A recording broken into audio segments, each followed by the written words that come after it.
e agradeço antecipadamente a caridade de estarem aqui e a oportunidade que me dão de falar sobre esse tema que me é tão caro e ao mesmo tempo tão desafiador. Família e Evangelho. Será que tem alguma coisa a ver? O que é o Evangelho? O que é a família? Quando a gente fala na palavra Evangelho, a gente lembra de quê? Daqueles livros que contam, que nos falam sobre a vida de Jesus, sobre suas passagens, sobre as parábolas, sobre os seus ensinamentos. E nós temos evangelhos que foram escritos de acordo com a interpretação de Marcos, de acordo com a interpretação de João, de Mateus, de Lucas. Mas para nós que somos espíritas, nós temos um que é especial, que foi preparado para nós por Kardec, né? Que é o Evangelho segundo o Espiritismo. E lá na introdução, Kardec explica como foi pensada essa obra, já nos trazendo que ele está baseado nos ensinamentos morais de Cristo, porque é nas lições morais que não acontecem controvérsias. Então, baseado nisso, que os espíritos que orientaram Kardec na codificação trazem as lições que servem de orientação à nossa vida. E lá ainda diz assim, que Evangelho é regra de proceder que abrange todas as circunstâncias da vida privada e da vida pública, o princípio básico de todas as relações sociais que se fundam na mais rigorosa justiça. Dizendo para nós que o Evangelho serve para todas as relações, não só para aquelas onde a gente se oculta, mas também naquelas onde a gente evidencia o que realmente somos. Então, as lições do Evangelho são para serem empregadas nas relações familiares, também no WhatsApp, no Facebook, na casa espírita. Porque se o Evangelho é regra de bem proceder, se ele orienta a nossa vida, o bem proceder deve nos acompanhar em todos os momentos. E lá no Consolador, na questão 282, perguntam para Emmanuel qual a posição do Evangelho de Jesus na educação religiosa da humanidade. E ele responde o quê? Que o Evangelho é edifício de redenção das almas e devia então ser procurado, essa lição de Jesus. Não mais para qualquer exposição teórica, mas visando cada discípulo, o aperfeiçoamento de si mesmo. Ou seja, o Evangelho não é um livro de cabeceira, aquele que fica lá tomando pó, sabe? O Evangelho é para ser vivido. Então não é para a gente decorar versículos, decorar trechos, decorar alguma parte das instruções e sair falando. É para a gente praticar. Quando a gente fala em reforma íntima, e parece que fica no ar, a gente não entende muito bem o que isso significa. Reforma íntima está falando em mudança de hábitos. Em mudança de hábitos velhos, em hábitos novos. A mudança das nossas más tendências para emoções e sentimentos nobres. E nós temos no Evangelho guia para isso. E os espíritos que orientam a codificação dão a Kardec as ferramentas que ele precisa para nos trazer essa obra de uma forma tão clara. E ele já começa dizendo, olha, existem pessoas, espíritos que vieram muito antes de Cristo e já falavam de fraternidade, de igualdade, de solidariedade, já falavam de comunicação entre encarnados e desencarnados, comunicação entre os mundos, já falavam de reencarnação. Depois ele vem nos dizendo que Cristo não veio falar contra nada e contra ninguém. Ele não veio destruir, ele veio complementar e acrescentar. E ali começam as lições de Cristo, não para o homem velho, mas para um espírito imortal que está em processo evolutivo e que para isso aconteça precisa passar pelas experiências corpóreas e por isso precisa de família. E o que é a família? Muitos sociólogos já tentaram definir o que significa família, mas essas definições não têm longa duração, porque a definição de família ela tem a ver com um tempo histórico, porque família ela é uma construção sócio-histórica espiritual. Então a família que nós conhecemos, e quem já passou dos 15 como eu, a te pensar, na família dos nossos avós, e hoje vive com uma situação de família que se apresenta na sociedade diferente daquela que nós conhecemos, fica pensando, mas que família é essa? E lá na Lei Maria da Penha, no artigo 6º, no inciso 2º, ela traz um conceito de família que abarca a realidade que nós temos hoje, dizendo que família é uma comunidade formada por indivíduos que são ou se consideram aparentados. E que essa união pode se dar por laços naturais, que é a consanguinidade, ou por laços de afinidade, pelo afeto. E a construção dessa família se dá pela vontade expressa. Então a gente pode considerar família alguém que não é do nosso grupo consanguíneo, ou seja, não é nosso irmão, não é nosso pai ou mãe, não é tio, mas é alguém com quem eu sinto tremenda afinidade e que me sinto muito mais próximo do que me sinto do meu irmão, por exemplo. Hoje, se nós formos ver os tipos, os modelos de família que nós temos na sociedade, eles são muito diversos. Existe, é lógico, a família nuclear, que é aquela formada pelos pais e seus filhos, mas nós vemos inúmeras famílias onde a mulher é que cuida dos filhos. A presença masculina não existe. Existe um dia, mas não está presente. Nós temos também figuras em que o homem, famílias em que o homem é que cuida da prole. Por algum motivo, a mãe não está presente.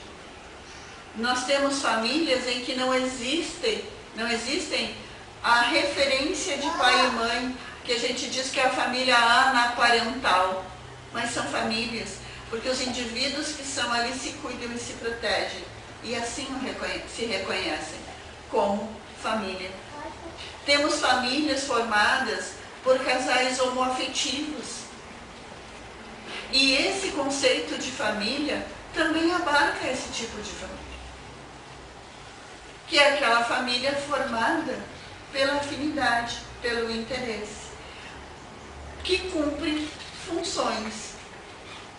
A gente vai ver também que essa construção de família é abordada por Joana de uma forma muito clara e atemporal, porque Joana diz que a família família, ela não é resultado de um acidente biológico. Então está para além dessa construção social que a gente vê. Os pais não são aquelas criaturas que aparecem de repente na vida dos filhos, ou os filhos na vida dos pais. Existe um comprometimento espiritual anterior que os atrela a essa relação. E como os pais chegam primeiro à situação de encarnados, eles são responsáveis pela base. E por isso a Joana chama de pílulas, que são a estrutura da onde vai crescer esta relação, onde vai se desenvolver essa relação. E vai preparar os indivíduos para as próximas relações sociais. E falando em função da família, a gente busca na área social as funções da família. Porque existe um estudo que diz assim, que independente do tempo em que a família se constitua, ela sempre tem funções básicas. E aqui se traz 7 funções, tem outras teorias que trazem 4 funções, outras 3 funções, que na verdade abarcam essas 7.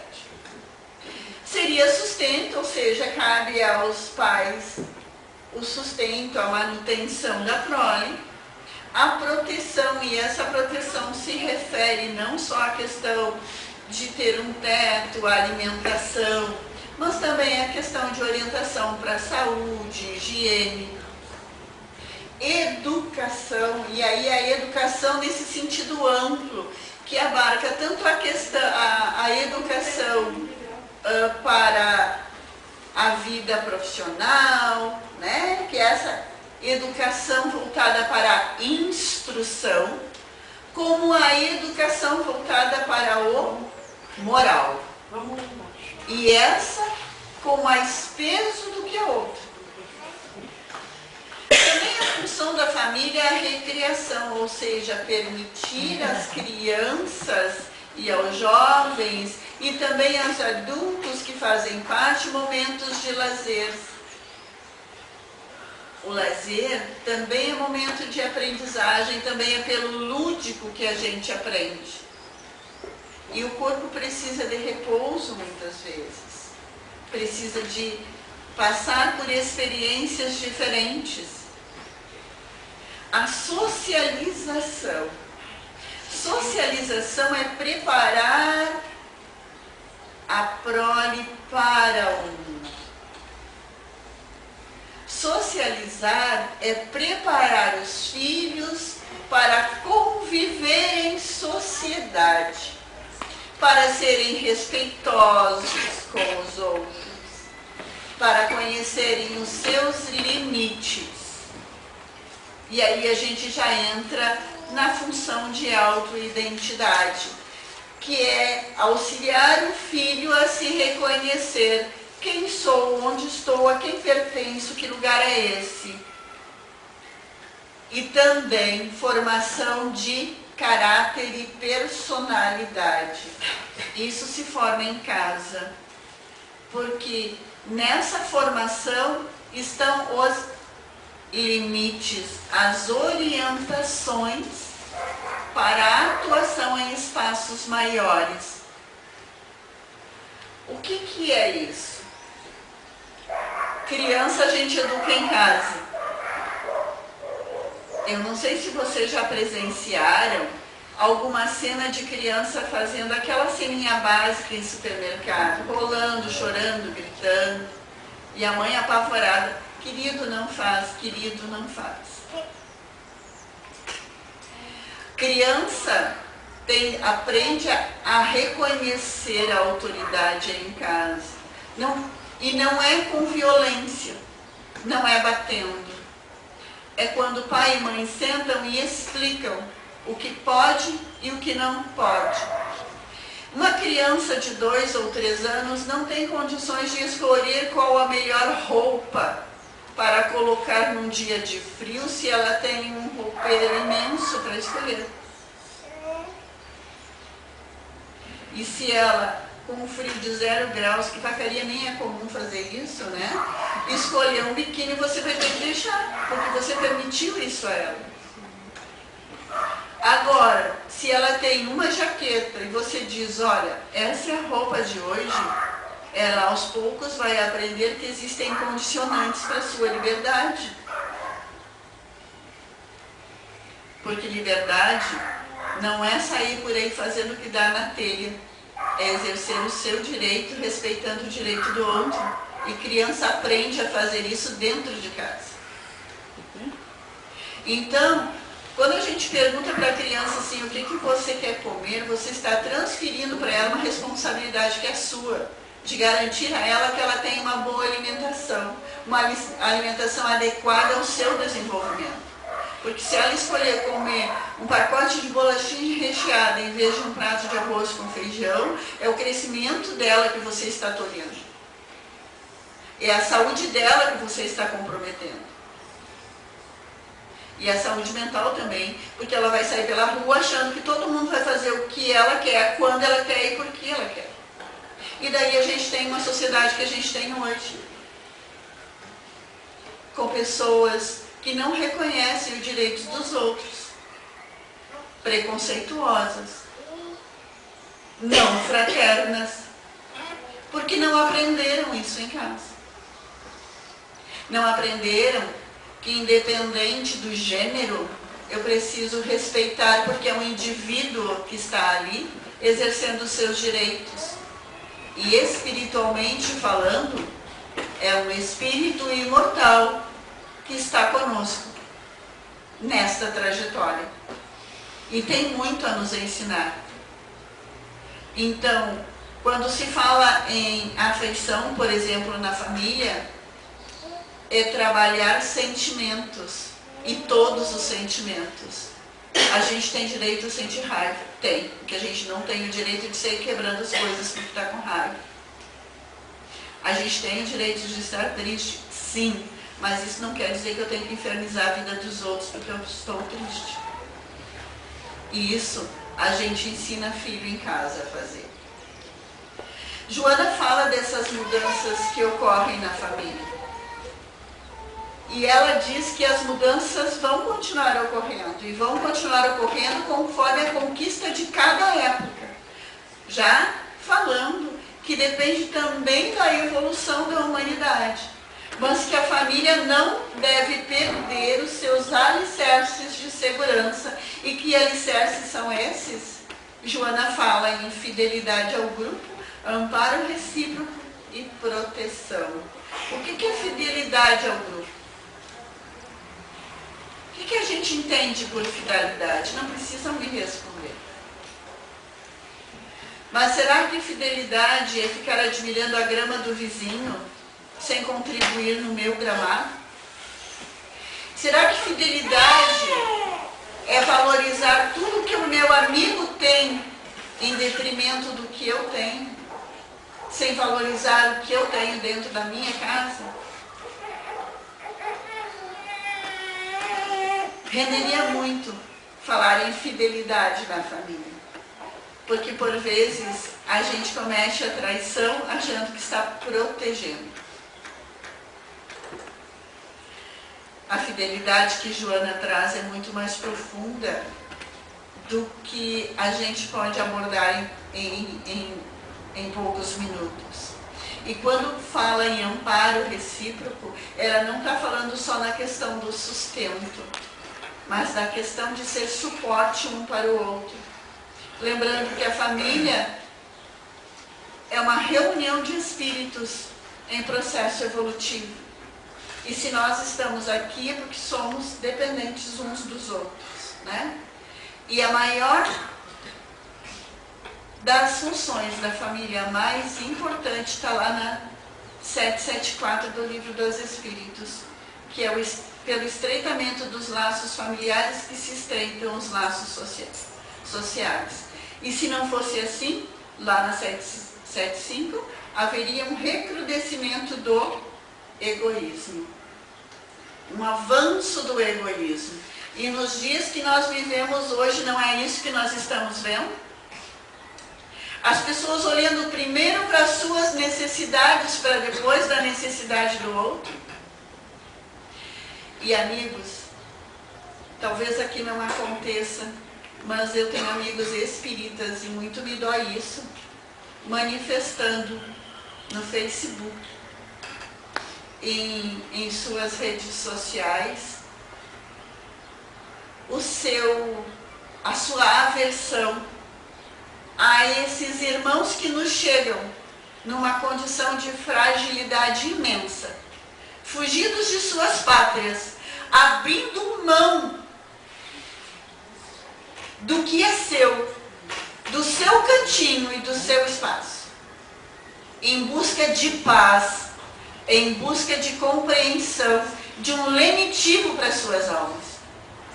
O que nos falta é fraternidade, para perceber que, embora nascendo em uma nação diferente, participamos da mesma família humana. Alguém já leu no Evangelho alguma coisa sobre parentela espiritual? Dando conta que temos o mesmo Pai?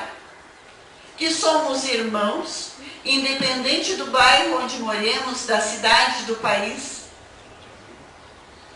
Na verdade, quando a família fracassa, no sentido de trabalhar entre seus membros a fraternidade, o que resulta é uma sociedade egoísta, orgulhosa e que não valoriza aqueles espíritos que estão ali como seus professores. Porque são professores que vêm para nos ensinar a humildade que ainda nos falta. A tarefa no lar é sempre de reajustamento e sublimação, né? Por quê? Daí a gente põe uma cena assim de bagunça, que eu sei que na casa de vocês não é normal. Na casa de vocês é tudo arrumadinho, assim, né? Tudo no lugar. Não tem criança que tira coisa do lugar, não tem jovem que faz barulho.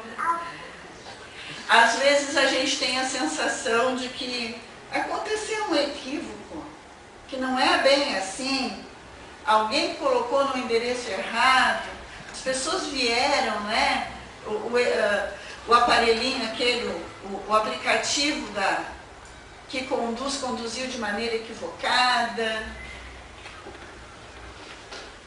Na verdade, se a gente lembrar o que diz Joana, que somos espíritos em processo de resgate,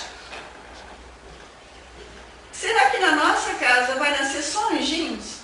Aqueles espíritos puros que vêm lá, sei lá de onde, para nos ajudar? Não, né? Vão nascer aqueles espíritos que nós lesamos em outras encarnações. São os nossos obsessores que estarão lá. Talvez venha algum para nos ajudar. E sempre tem, se a gente olhar de jeito, a gente acha alguma alma caridosa que veio para nos ajudar. Mas a maioria desses espíritos são os nossos amigos do outrora, que vêm fazer a sua cobrança, pois somos seus devedores. Por isso a necessidade do reajustamento e da sublimação, da superação desses sentimentos que ainda nos machucam tanto.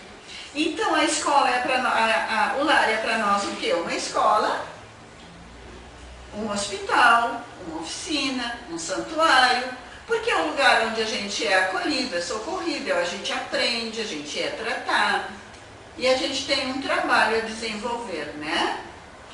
Então, o que a gente precisa fazer para dar conta de tantas tarefas no lar?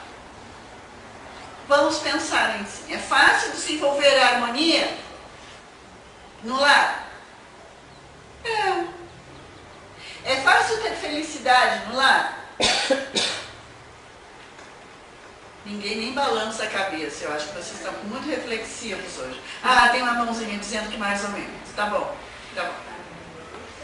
Mas, na verdade, harmonia, felicidade, são conquistas. É resultado de trabalho. Não tem como a gente conseguir harmonia sem um trabalho árduo.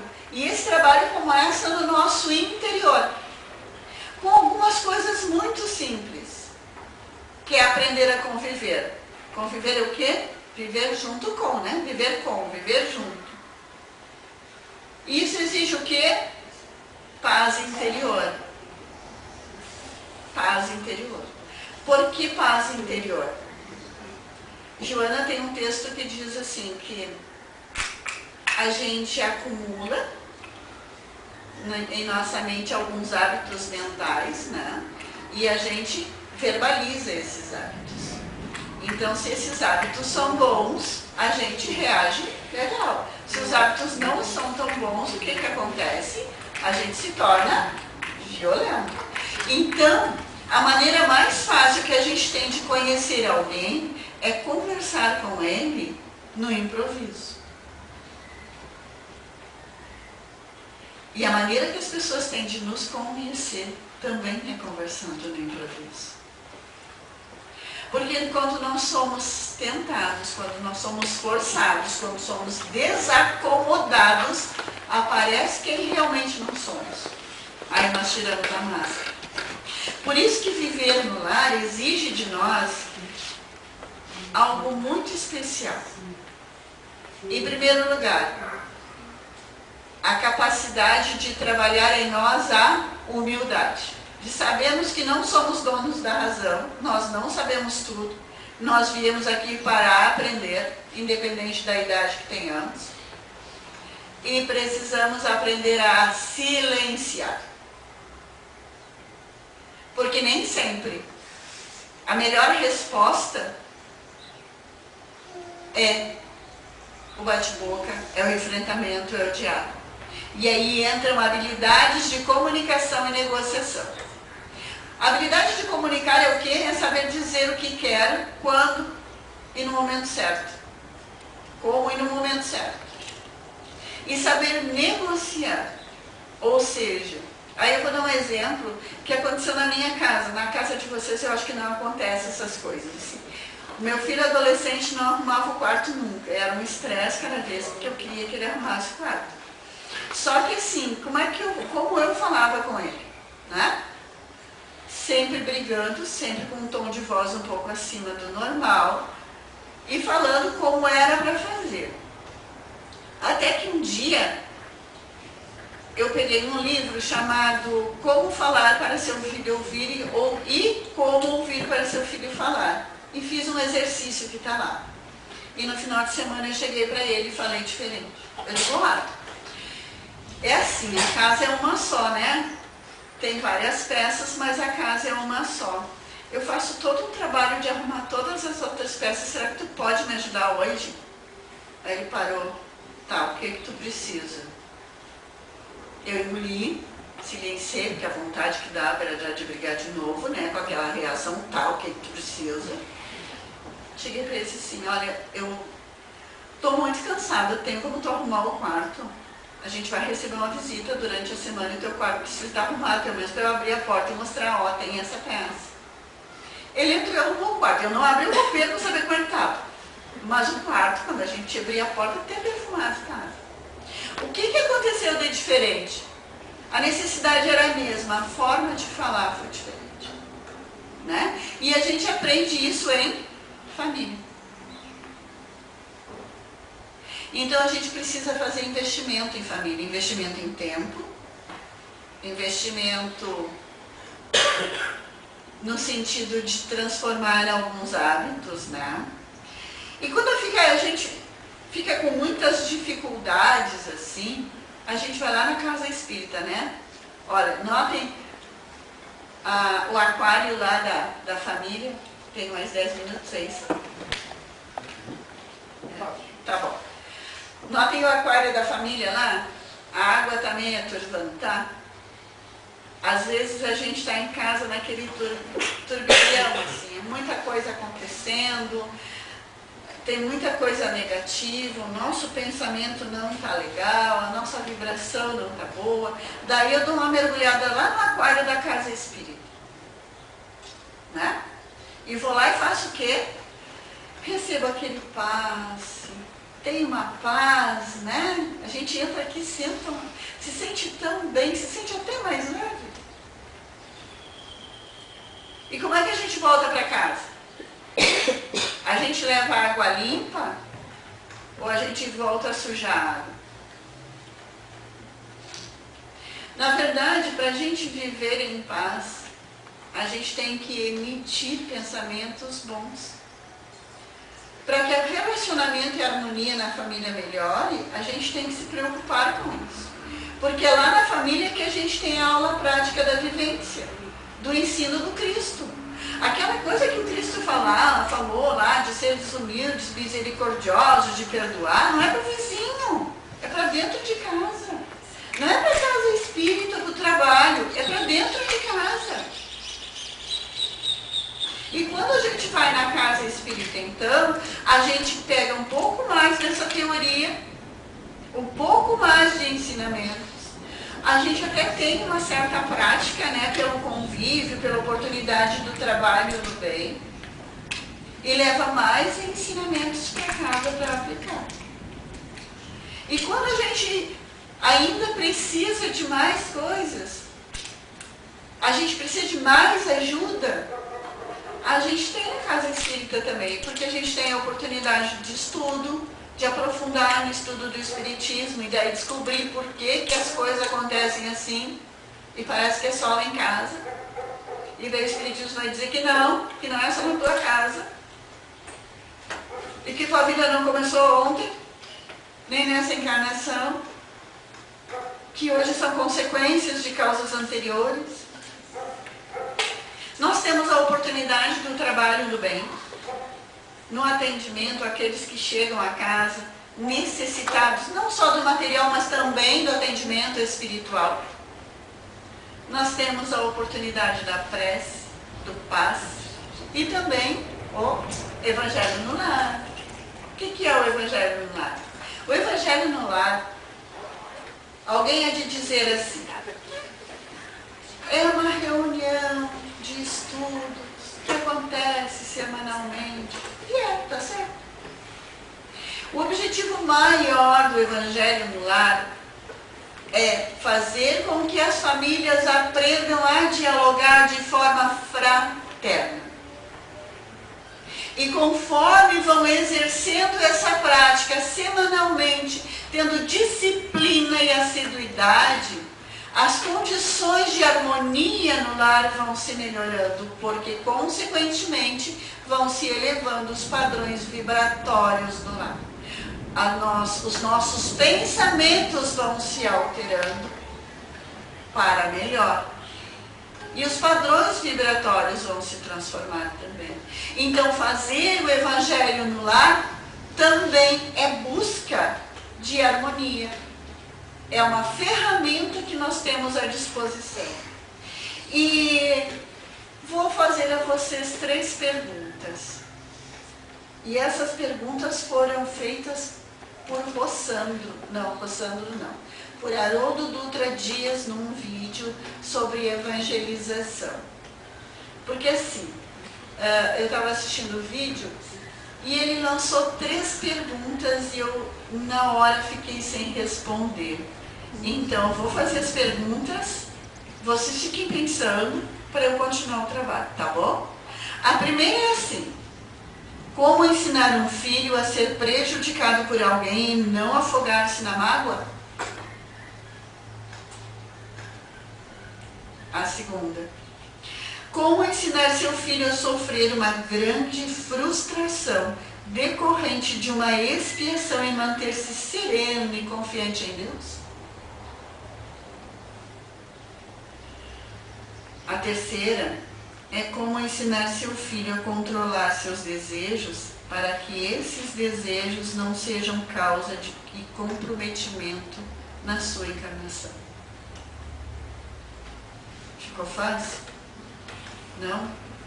Então eu vou refazer a pergunta. Eu sou capaz, mesmo sendo prejudicado por alguém, de não me afogar em mágoas?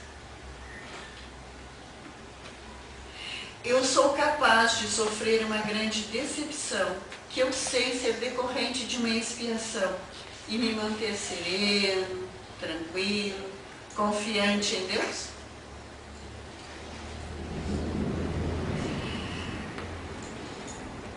A terceira pergunta. Eu sou capaz de controlar os meus desejos para que esses desejos não sejam causas de comprometimento da minha encarnação? Ficou difícil responder? Eu tenho uma sugestão.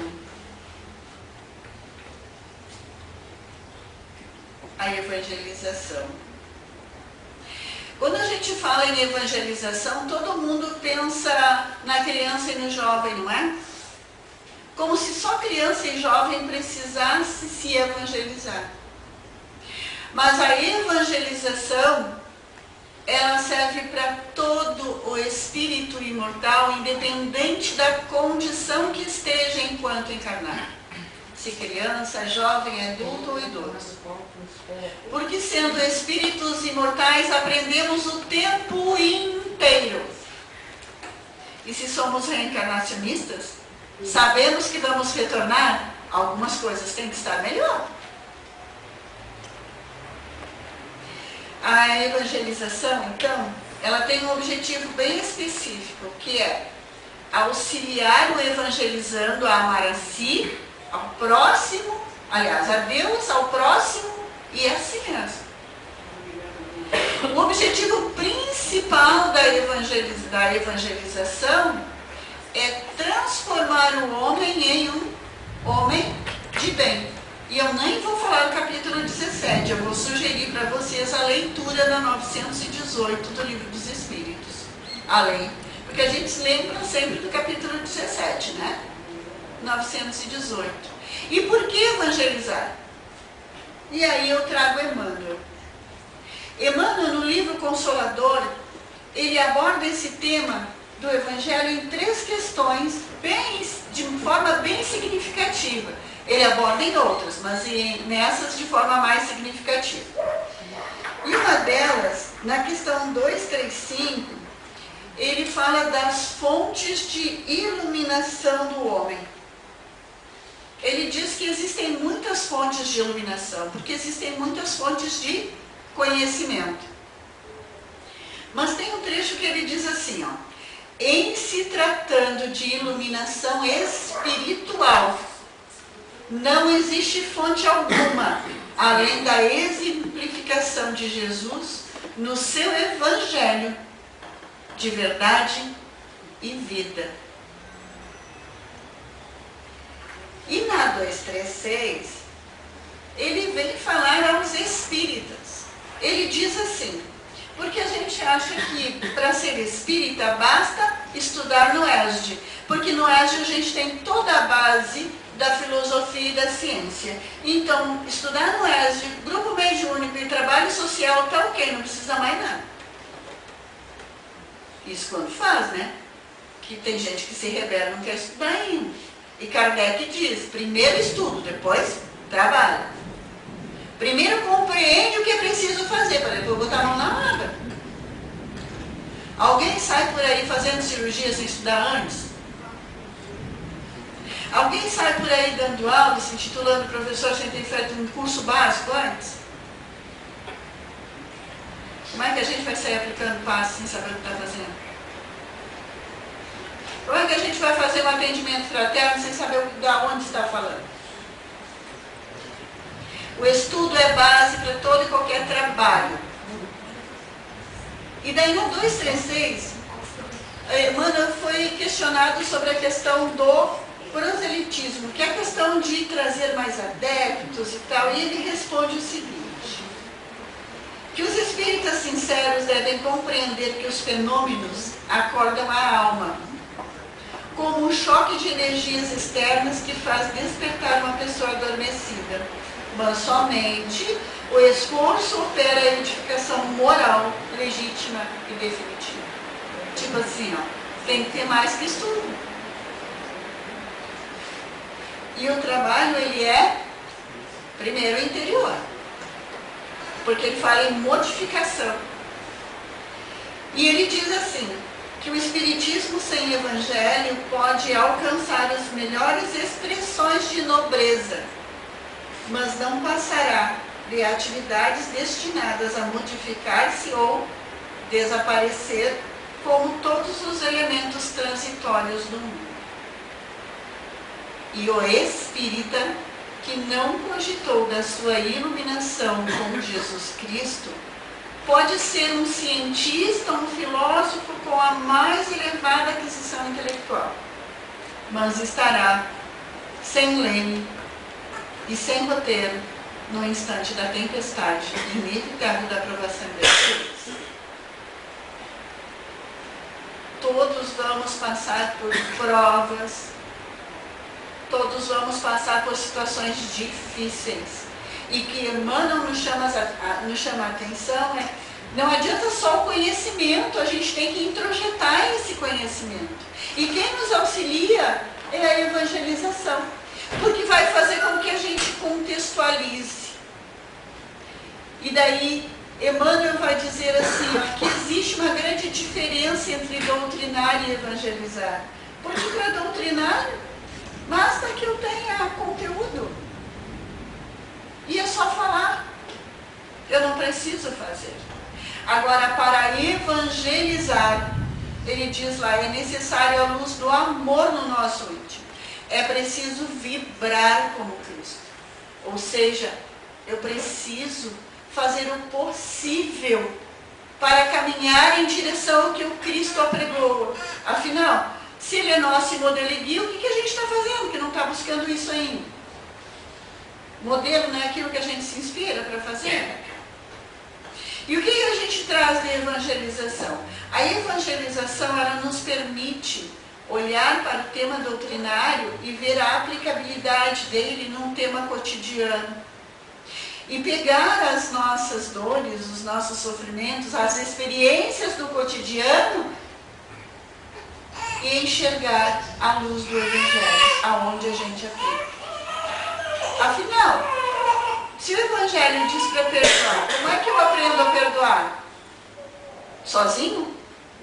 Eu não preciso que alguém me teste para ver se eu tenho a capacidade de perdoar? Eu consigo me tornar humilde sozinho? Eu preciso que alguém me teste para saber se eu já atingi a humildade. E, na verdade, esse processo de contextualização vai permitir que a gente reflita melhor sobre as questões. Bom, antes eu já agia dessa forma, agora eu já tenho conhecimento, eu posso agir dessa. Isso faz com que a gente tenha valores renovados, que a gente reveja as nossas atitudes. Isso é processo de evangelização. E, na verdade, os primeiros evangelizadores são os próprios pais. Então, sendo Jesus nosso modelo e guia, os vínculos, então, de fraternidade, eles servem ser reflexo de Jesus nas nossas relações interpessoais, na família, na comunidade. E se a gente ainda tem dificuldades para entender esse caminho, vamos pegar o Sermão da Montanha. Porque Deus, quando nos oportuniza esse desenvolvimento enquanto espírito imortal, Ele diz que nós vamos chegar à perfectibilidade. Aliás, a 1009 diz, qual é o destino da humanidade? Gravitar para a unidade divina. Para nós isso está difícil, Jesus veio e colocou isso em objetivos operacionais. Disse assim, olha, sede humildes, que mais? Mansos, perdoa, tenha fé, e aí vai, né? Ser pacífico. Quer dizer que a gente tem que construir tudo ao mesmo tempo? É. E é por isso que a gente nasce em família. Para que a gente tenha esses professores maravilhosos que nos permitem o exercício da humildade, da mansuetude, do perdão, da fé, da paz, do altruísmo. É por isso que é tão importante que a gente leia o Evangelho, mas leia com olhos de quem quer ver. Procurando compreender nas entrelinhas quais os ensinos que nos ficam. E quando a gente, em família, que a gente leia nas entrelinhas das falas, das ações, o que nós precisamos transformar em nós. Que a fraternidade seja o nosso lema, seja a nossa direção. Fraternidade significa olhar para o outro, reconhecendo nele o meu irmão. Alguém que mesmo diferente, mesmo pensando diferente, mesmo com crenças diferentes, é meu irmão. E merece de mim todo respeito e todo amor. E eu agradeço a oportunidade de falar sobre isso, de estar com vocês mais uma vez, de rever Vacaria, e que a paz do Cristo esteja conosco.